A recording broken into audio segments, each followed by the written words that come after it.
eh, por la ruta bíblica del Señor Jesucristo, llevará ante ustedes un tema que a lo mejor ustedes ya conocen o han visto programas similares. Nosotros queremos también poder hacer nuestra presentación sobre la vida y obra de uno de los apóstoles más prolíferos del Evangelio y que fue muy bien utilizado por el Espíritu Santo a mandato del Señor Jesucristo. Nos estamos refiriendo a la obra de Pablo. Sí, Pablo, el apóstol. Quiero que usted le preste mucha atención a lo que va a escuchar, y especialmente a las citas bíblicas. Que hay una gran obra y nosotros vamos a tratar, de hecho tratamos, hicimos una descripción medular de aquello que a nuestro parecer debiera ser lo más importante. A lo mejor usted no estará de acuerdo con esta exposición porque usted a lo mejor dirá, faltó esto, otra cosa que le damos toda la razón. Antes de comenzar el programa, eh, quiero dar las gracias públicamente por estas pantallas a un hermano que me ha escrito a través del correo, a través del WhatsApp o a través de la página, y que ha hecho un comentario muy agradable a lo que nosotros estamos haciendo con respecto a lo que es la ruta bíblica del Señor Jesucristo. Este programa no es una iglesia, sino que es justamente un programa que tiene ese objetivo, como ya lo hemos dicho, poder anunciar las obras de nuestro Señor Jesucristo. Y desde esa perspectiva, quien habla, su anfitrión, Julio Siem, consciente que es un pecador, que como todos nosotros estamos aquí por obra y gracia del Espíritu Santo, es el Señor quien nos permite que nosotros podamos estar ante ustedes. No vean el hombre que está ante ustedes, sino que aquello que en este momento nosotros le vamos a mostrar y le vamos a fundamentar a la luz del Evangelio. Bueno, como nuestra costumbre, el versículo base de esta presentación será Primera de Corintios, capítulo 11, versículo 1, que dice así: sed imitadores de mí como yo de Cristo. Perdón, versículo, capítulo 1, versículo 11. El apóstol Pablo está diciendo: sed imitadores de mí, así como yo de Cristo. Eh, Queridos hermanos, podemos decir que sin lugar a dudas, resumir una obra tan prolífera que el Espíritu Santo inspiró y realizó por medio del apóstol Pablo es una empresa titánica. Sin embargo, como ya lo dijimos, es posible esbozar en ella el cómo y el por qué partir del llamado del Señor Jesús y su nombramiento por el mismo de apóstol y las instrucciones dadas por el propio Señor Jesús explican o no se explican cómo desde un Pablo perseguidor de creyentes al extremo de que su acción provoca la muerte de Esteban, un primer mártir del Evangelio, pasa ahora a ser un fiel testigo, es decir, Pablo pasa a ser un fiel testigo, ejecutor y propagador de la fe por medio de la obra evangelística y doctrinal, donde el Señor le ha nombrado, como ya dijimos, como el apóstol de los gentiles. Primera de Corintios 15, del 8 al 10, nos habla lo siguiente, refiriéndote al fenómeno del nombramiento por el propio Señor Jesucristo de Pablo como apóstol. Por último, como a un abortivo, se me apareció a mí, yo soy el más pequeño de los apóstoles y no soy digno de ser llamado apóstol, porque perseguí a la iglesia de Dios, pero por gracia de Dios soy lo que soy, y su gracia no ha sido en vano para conmigo. Antes he trabajado más que todos ellos, aunque aunque no yo, sino la gracia de Dios que está conmigo. Así el apóstol Pablo está refiriéndose a su condición de apóstol tardío. Es decir, él no anduvo con los 12 ni presenció toda la obra eh, evangelística del Señor Jesucristo e inclusive su obra de cruz. Sin embargo, él fue llamado y hecho apóstol por el propio Señor, y por eso que él dice que es como un abortivo, es decir, como alguien que salió fuera de tiempo. Todas las cartas de Pablo que conforman nuestro evangelio tuvieron un origen especial, ya que el apóstol Pablo las escribe cada una de ellas bajo circunstancias muy apremiantes, producto de agresiones, traiciones, persecuciones,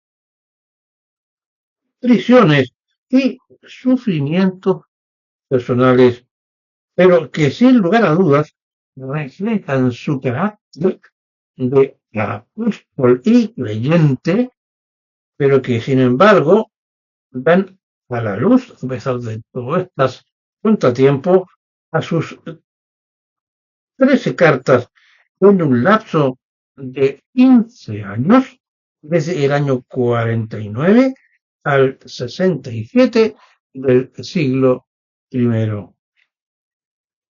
A partir de ahora, Pablo comienza a defender y a difundir la obra de Cristo, es decir, una vez que el Señor se le apareció en el camino a Damasco. Pablo acababa de regresar de su primer viaje misionero a Galicia, en la región de Turquía, en Asia Central, donde predicó y fundó iglesias en las ciudades de Antioquía, Iconio, Listra y Verde. En Listra, una multitud lo lapidó, es decir, le tiró piedras, dejándolo muy maltrecho y arrojándolo fuera de la ciudad, creyéndole muerto. Hecho 14 relata lo que le ocurre después cuando sus discípulos le encontraron. Tiempo después se levanta y regresa nuevamente a la ciudad de origen, no sin antes pasar por otras. Estando de refresco, recibe noticias alarmantes sobre un hecho acontecido a otros maestros judíos, es decir, y otros maestros judíos habían entrado en la iglesia que había fundado y donde había tenido que salir corriendo enseñando que la muerte en la cruz de Cristo no era suficiente y que debían agregar la circuncisión y otros rituales judaicos para obtener la salvación. O sea, ser primero judío y después cristiano, en lo que incluían ellos a los gentiles, es decir, obligaban a los gentiles a judaizar. Pablo, habiendo sido lapidado a punto de morir para convertir a esas personas, ahora se encontraban que otros maestros judaizantes estaban introduciendo doctrinas extrañas en el Evangelio de Cristo en esa iglesia que él había fundado. A partir de esto, Pablo escribe la carta a los Gálatas como la más furiosa de sus obras apostólicas, de tal forma que apreciamos en su inicio, no aparece sus tradicionales saludos cordiales. Gálatas capítulo 1 versículos 6 al 9 les declara: estoy maravillado de que tan pronto os hayáis alejado del que os llamó por la gracia de Cristo para seguir un evangelio diferente. No que haya otro, sino que hay algunos que os perturban y quieren pervertir el Evangelio de Cristo. Mas si aún nosotros o un ángel del cielo os anunciara otro evangelio diferente que os hemos anunciado, sea anatema. Bueno, anatema, ustedes saben, sea maldito. Pablo sostiene y explica que los 10 mandamientos fueron dados y escritos por el dedo de Dios en la piedra y se encontraban guardados dentro del arca, mientras que el Pentateuco, es decir, los libros de Moisés, la Torá, también conocido por los judíos, que establecieron rituales y fiestas, fueron escritos por hombres, no por Dios, fueron escritos por hombres y se encontraban depositados fuera del arca. El uno permanente, escrito en piedra, estaba al interior, y el otro, escrito en pergaminos, que era temporal y se encontraba afuera. Entonces Pablo sentencia o declara, ya, esta carta, ya no hay judío ni griego, es decir, no judío, no hay esclavo ni libre, no hay varón ni mujer, porque todos vosotros sois unos en Cristo Jesús, es decir, todas las personas de todas las características por la fe en Cristo pasan a ser hechos hijos de Dios, herederos de la gracia y salvos. Pablo sigue su viaje y atraviesa el mar Egeo y llega a Tesalónica, un puerto griego, capital de la provincia romana de Macedonia. El libro de los Hechos 17 nos muestra que Pablo predicó allí durante 3 sábados en las sinagogas. Algunos judíos y griegos creyeron. Ahora, ¿qué se reunían los sábados? Porque era costumbre. Y el Señor iba allí donde estaban reunidos a aquellos que buscaban su rostro. Pero los que se opusieron, es decir, a la prédica del Evangelio del Señor, pero los que se opusieron, porque eran los judaizantes, organizaron un motín y Pablo huye de noche y deja abandonados a aquellos que habían creído. Pablo ahora, en su viaje de huida, llega a Atenas y luego a Corinto. Y desde allí, perdón, envía a Tesalónica, a Timoteo, para asistir a aquellos creyentes que él había abandonado en su vida. Timoteo regresa de Tesalónica con muy buenas noticias y contento Pablo escribe la carta primera de los tesalonicenses, siendo esta una muy afectuosa y cálida. Veamos, primero de Tesalonicenses 2:8, tan grande es nuestro afecto por vosotros, dice Pablo, que hubiéramos querido entregaros no solo el Evangelio de Dios, sino también nuestras propias vidas.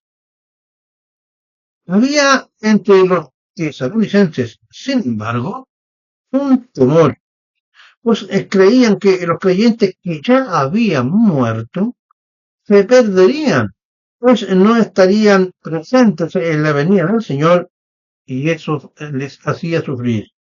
Pablo les contesta en primera de Tesalonicenses 4, del 13 al 18, y les dice,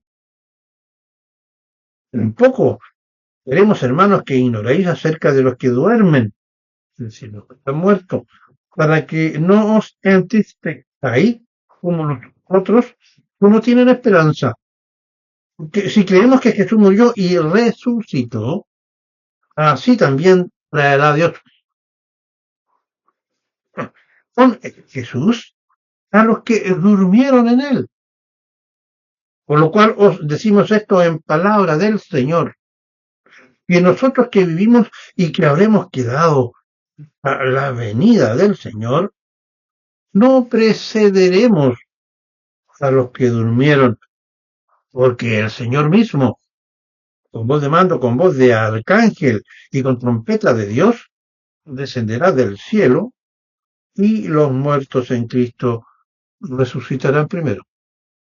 Luego nosotros, los que vivimos, los que hayamos quedado, seremos arrebatados juntamente con ellos en las nubes para recibir al Señor en el aire y así estaremos siempre con el Señor.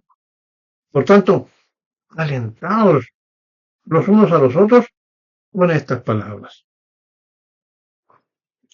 Muy pronto Pablo debe escribirles de nuevo en segunda de Tesalonicenses, pues estos tesalonicenses se habían ido hacia el camino, pues aplicaron la enseñanza del regreso del Señor hacia algo muy distinto, pues dejaron sus trabajos y de construir esperando el fin. ¿Para qué esforzarse si el mundo se acaba pronto? Y ahora los corrige. Segunda de Tesalonicenses 3:10. Porque también cuando estábamos con vosotros os ordenamos esto. Si alguno no quiere trabajar, tampoco coma.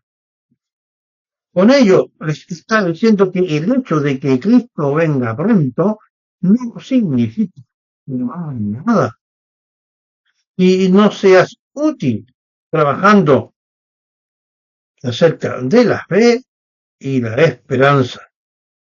Ahora nos encontramos en Corinto. Allí Pablo debe dar la batalla por el de vivir con valores. Pues los corintios vivían una vida sin ningún límite moral.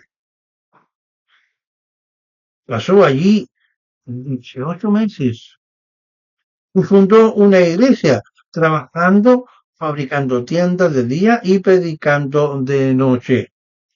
Se va y luego debe escribir Primera de Corintios a la iglesia, apartándose de la iglesia, apartándose de la esencia cristiana, se ha dividido en facciones.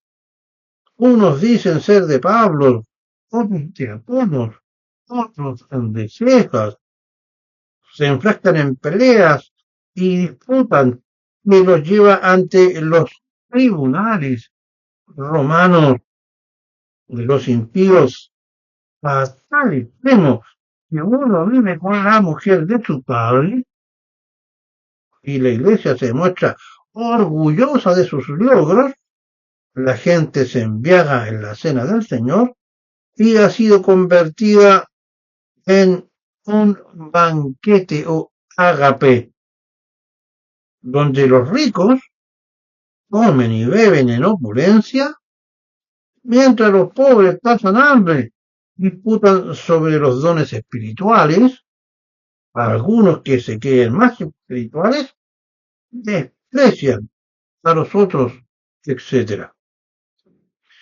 Pablo escribe y les muestra por medio de uno de los pasajes más bellos escritos por él sobre el amor.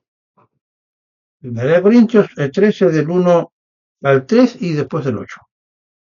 Si yo hablase lenguas humanas y angélicas y no tengo amor, vengo a ser como metal que resuena o como símbolo que retiñe.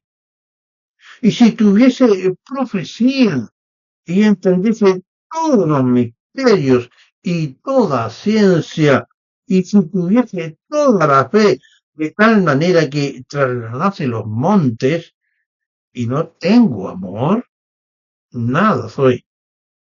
Y si repartiera todos mis bienes para dar de comer a los pobres, y si entregara mi cuerpo para ser quemado, y no tengo amor, de nada me sirve.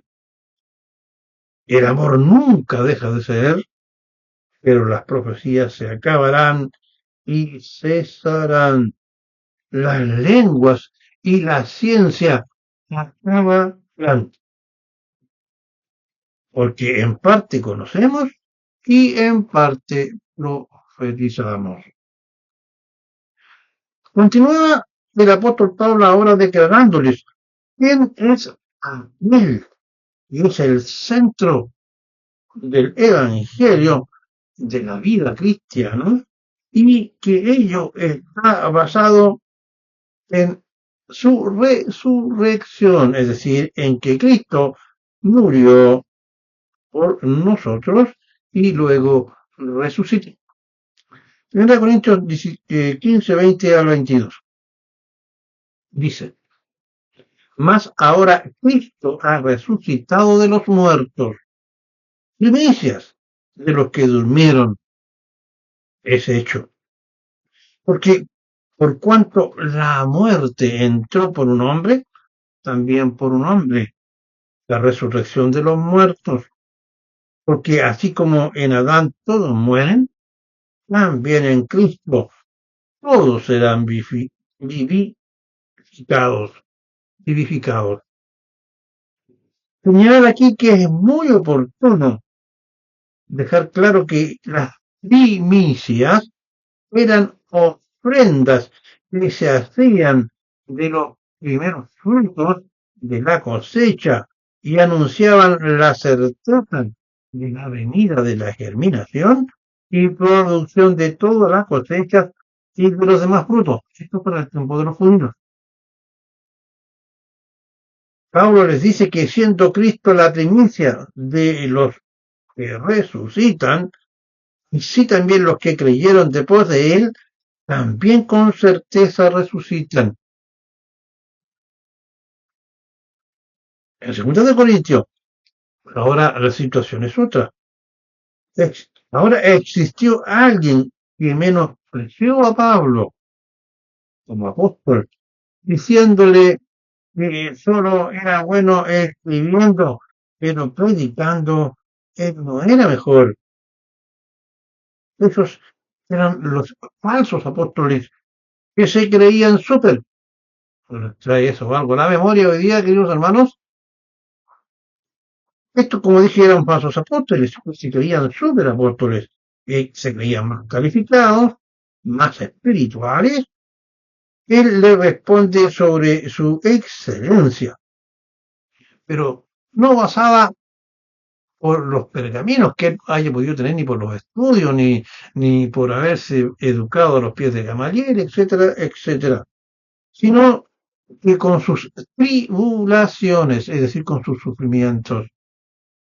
Segunda de Corintios 11, 24 y 28 nos dice, ponga usted atención porque nosotros creemos hoy día que sufrimos, pero si nosotros vemos que sufrió Pablo como siervo del Señor y como apóstoles, nuestros sufrimientos quedan muy chicos. Escuchen, 5 veces recibí de los judíos los 39 azotes. No se olviden que los azotes eran hechos con una especie de látigos y que en algunos casos tenían puntas de metal, que eran los que usaban los romanos. 3 veces me golpearon con vara. Una vez me apedrearon. 3 veces naufragué y pasé un día y una noche como náufrago en alta mar. Mi vida ha sido un continuo ir y venir de un sitio a otro, en peligros de ríos peligrosos, en peligro de bandidos, peligros de parte de mis compatriotas, peligro a mano de los no judíos, peligros en la ciudad, peligros en el campo, peligros en el mar y peligros de falsos hermanos. Cuando aquí dice peligros, se refiere a que su vida estaba en peligro. Sigamos al 27, en trabajo y fatiga, en muchos desvelos, en hambre y en sed, en muchos ayunos, en frío y en desnudez. Por último, en el 28 señala, y además de otras cosas, y sobre mí se agolpa cada día la preocupación por todas las iglesias, es decir, él no quiere que nadie se pierda. Esa fue su defensa, ese fue su currículum. Ahora Pablo, en el año 57, escribe y envía la carta a los romanos. Es la obra más cuidadosa y meticulosamente hecha y descrita. Es un tratado teológico escrito como una verdadera presentación de defensa jurídica a un tribunal en el que es Dios y su palabra quien nos acusa. Veamos qué nos habla aquí. Romanos 3, del 9 al 18. Pues, ¿somos nosotros mejores que ellos? De ninguna manera. Pues ya hemos acusado a judíos y a gentiles que todos están bajo pecado. Como está escrito, no hay justo ni a un uno. No hay quien entienda, no hay quien busque a Dios, no hay quien haga lo bueno, no hay ni siquiera uno. Sepulcro abierto es su garganta, con su lengua engañan veneno de aspides, hay debajo de sus labios. Su boca está llena de maldición y de amargura. Sus pies se apresuran para derramar sangre. Quebranto y desventura hay en sus caminos, y no conocieron caminos de paz. No hay temor de Dios delante de sus ojos. Pablo reconoce que es el propio Dios que en base con su amor por nosotros hace nuestra defensa, mediante lo que describe en Romanos 3, 23 al 25. Por cuanto todos pecaron y están destituidos de la gloria de Dios, siendo justificados, que lo decir perdonado, redimidos, siendo justificados gratuitamente por su gracia, es decir, por un regalo, sin nuestro esfuerzo, por su gracia, mediante la redención que es en Cristo Jesús, que nos redimió a través de derramar su sangre en la cruz, o con su muerte y con el derramamiento de su sangre, nuestros pecados satisfaciendo justicia divina, por cuanto, perdón, repito, siendo justificado gratuitamente por su gracia, mediante la redención, que es en Cristo Jesús. Aquí en Dios, y aquí está el por qué Dios es el que nos puso la solución, por cuanto, perdón, aquí en Dios puso como propiciación, estamos hablando de Cristo, por medio de la fe en su sangre, ¿no ven? Para manifestar su justicia, es decir, aquí yo recibí el castigo porque soy un Dios justo, no puedo tolerar la injusticia ni el pecado. Entonces, que Dios puso como propiciación por medio de la fe en su sangre para manifestar su justicia a causa de haber pasado por alto en su paciencia los pecados pasados. El capítulo 8 de Romanos es la cúpula de su presentación. Versículo 33. ¿Quién acusará a los escogidos de Dios? Se justifica. ¿Quién es el que condenará? Cristo es el que murió, más aún el que también resucitó, además está a la diestra de Dios, el que también intercede por nosotros. Cada vez que nosotros pecamos al Señor Jesucristo que está al lado de Dios, dice, Señor, perdónalo. Recuérdate que yo morí en la cruz para que tú perdonaras a mis hermanos. Perdónalo, Señor. Y él escucha a su Hijo, porque para él la justicia dada en la sangre preciosa de Cristo es suficiente, porque esa es el impulso originario de su gracia. La muerte de Cristo nos hizo merecedores de toda la gracia. Y ahora viene, ¿y quién nos separará del amor de Cristo? Si nos ama tanto, que dio su vida, y nos ama tanto, que está intercediendo por nosotros. Ahora, si eres Dios, Cristo, nuestro Señor, ¿quién nos separará del amor de Cristo? Tribulación, o sea, sufrimiento, etcétera, angustia, o persecución, o hambre, o desnudez, o peligro, o espada, nosotros muchas veces sufrimos y como que nos alejamos del Señor.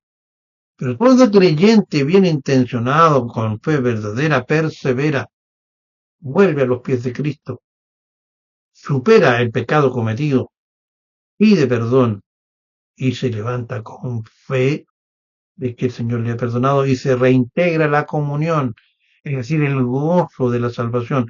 Cuando un creyente peca, siente una contrición y se aleja de la iglesia, de los hermanos, no habla del Señor, no le gusta orar, no canta, no quiere leer el Evangelio. Pero sin embargo, el amor de Cristo nos debe llevar nuevamente a estar seguro de que somos perdonados. Será entonces desde Roma donde Pablo, durante 3 años bajo prisión, escriba sus 4 cartas restantes. Por la carta a los Efesios nos declara que antes de la fundación del mundo, Dios tenía un plan descrito para satisfacer su justicia y que el actor principal seríamos los hombres, en especial el creyente, el actor en cuanto al destino de esa preparación, de ese plan. También aquí nos entrega pautas sobre el comportamiento familiar, de padres a hijos, de esposos a esposas, de hermanos a hermanas, de primos, de solteros, etc. Filipenses, otra carta paulina, allí desde la tribulación de su prisión, nos exhorta a regocijarnos en el Señor siempre. Piensen ustedes lo que significa estar preso en una mazmorra húmeda, con mal alimentado, pasando frío. El Señor, el Pablo, nos exhorta a estar regocijados, es decir, alegres. Dice, regocijaos en el Señor siempre. Ahora en el capítulo 2 de esta misma carta encontramos una descripción de quién es el Señor Jesucristo. Filipenses 2 del 6 al 11. Refiriéndose al Señor Jesucristo, el cual siendo en forma de Dios, no estimó al ser igual a Dios como a cosa que aferrarse. No piensan Jesucristo que tengo que morir si yo soy Dios. Él no se aferró a esa condición. No se olviden que Dios era Cristo, era perfectamente Dios y perfectamente hombre. La Virgen María le entregó su humanidad mediante la acción del Espíritu Santo y que hizo que concebiera a Cristo en su humanidad, no en su deidad, como sostienen los católicos,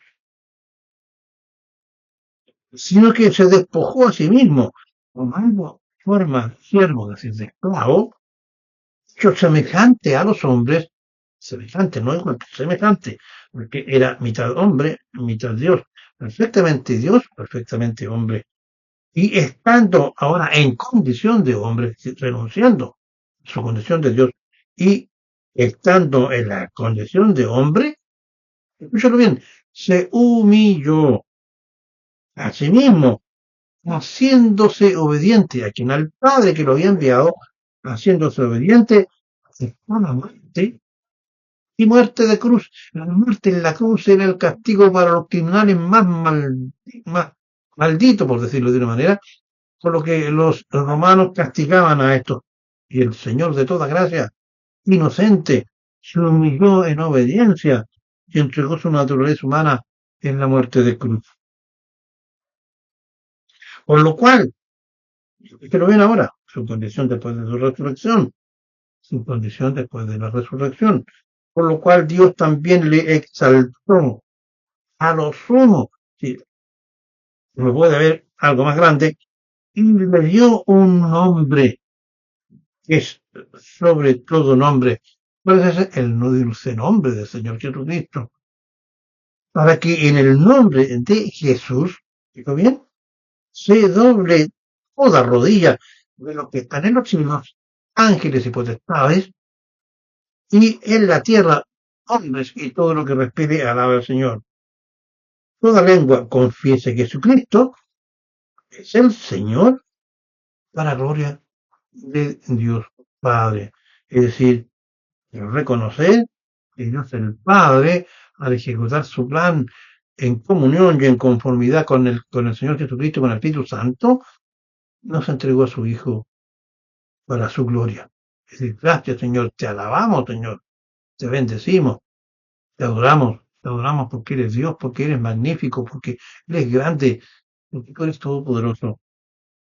Pasamos ahora a Colosenses. Allí encontramos el descrito el cómo conocer y enfrentar un fenómeno al interior de algunas de las iglesias que surgieron ya desde la época apostólica y que hoy día se manifiesta también hoy fuertemente en algunas iglesias, como lo es el misticismo.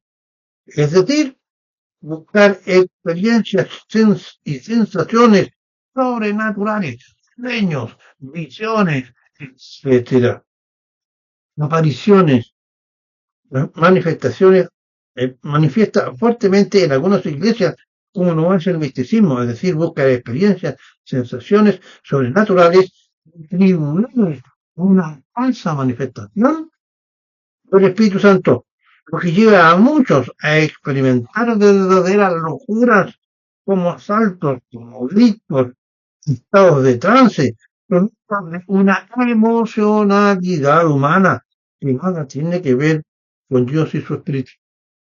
O sea, lo que ustedes pueden ver hoy día y han visto por la red una serie de personas como los rabacucos, por ejemplo, que gritan y saltan y hacen una serie de manifestaciones, no solamente propias de nuestra era, sino que también lo era en los primeros siglos. En la epístola de Colosenses, Pablo es enfático en colocar por encima de cualquier emocionalidad humana o la expresión de un falso misticismo a la figura de nuestro Señor Jesucristo. Colosenses 1, 14 y 16, refiriéndose a quién es Cristo. Él es la imagen del Dios invisible, el primogénito de toda creación, porque en él fueron creadas todas las cosas, las que hay en los cielos y las que hay en la tierra, visibles e invisibles, sean tronos, dominios, principados, sean potestades. Todo fue creado por medio de él, de Cristo, y para él. La carta a Filimón es muy corta, pero está hecha con un muy claro propósito y relata la conversión de Onésimo, un esclavo fugitivo, que acompaña a Pablo en prisión, siéndole este Onésimo de gran ayuda. Pensemos que en Roma la fuga de un esclavo era penada con la muerte, pero dejando ver su gran humanidad, Pablo introduce por él ante Filemón sus ruegos y súplicas de perdón. Por último, tenemos las dos cartas a Timoteo y la de Tito, siguientes jóvenes a cargo de asambleas o iglesias locales. Ella entrega Pablo instrucciones sobre los deberes recíprocos entre los fieles, la importancia de enseñar y practicar la doctrina de la palabra y que estos siendo jóvenes, estos dos apóstoles, y estos dos siendo jóvenes, si se dejaban instruir por ella, alcanzarían sabiduría. Es decir, se refiere a Timoteo y a Tito.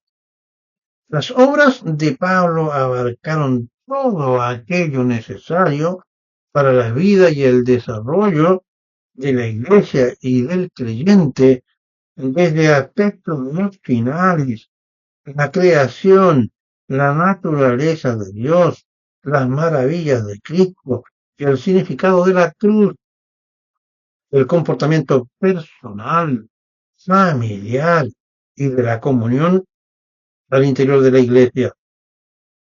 Como ustedes pueden ver, estimados hermanos, Pablo, el hombre nombrado apóstol por el propio Señor Jesucristo, tuvo una obra muy, muy prolífera. Nosotros hemos esbozado solamente las partes más importantes. Este es un ejemplo de cómo nosotros debemos seguir el apostolado. Por eso que Pablo dice, sed imitadores de mí como yo de Cristo. Cuando Pablo pasa por todas estas peripecias que hemos descrito, él estaba emulando a los sufrimientos del Señor Jesucristo, y que él mismo dice que yo no soy digno ni siquiera de alcanzar la más mínima igualdad con mi Señor. Pero la meta del creyente es parecerse cada día más a Cristo. El propio apóstol Pablo dice en sus cartas, sed santo porque yo soy santo, dice el Señor. Bueno, estimados hermanos, insisto en un tema que es un poco aparte, es más eh, eh, casero, por decirlo de alguna manera, es más doméstico. Ayúdenos a compartir el Evangelio. Ayúdenos a propagar el Evangelio del Señor. Si este programa le ha servido de mm, crecimiento espiritual, no se quede solamente en verlo y en decir, bueno, yo estoy de acuerdo, creo que está muy bien. Algunos a lo mejor pueden llegar a emocionarse con lo que escuchan, pero ayúdenos a difundir el Evangelio. Si usted me está escuchando, me está viendo y no se ha eh, suscrito, suscríbase, porque si usted podrá ingresar a nuestra página donde hay más de 160 programas durante estos más casi 5 años en los cuales este programa se ha mantenido ante ustedes. Con que lleguemos a uno o dos personas, mi corazón esté satisfecho. Si el Señor así lo quiere, hemos podido llegar a muchas personas, pero también en algún momento hemos llegado a un número muy reducido. Pero sea cual sea la situación, la gloria es para el Señor. Nosotros solamente somos sus instrumentos y hombres pecadores que, sin embargo, con las gracias del Señor podemos estar frente a su pantalla. Se despide de ustedes su anfitrión de las rutas bíblicas del Señor Jesucristo, Julio Cien Agosto. Hasta un próximo programa.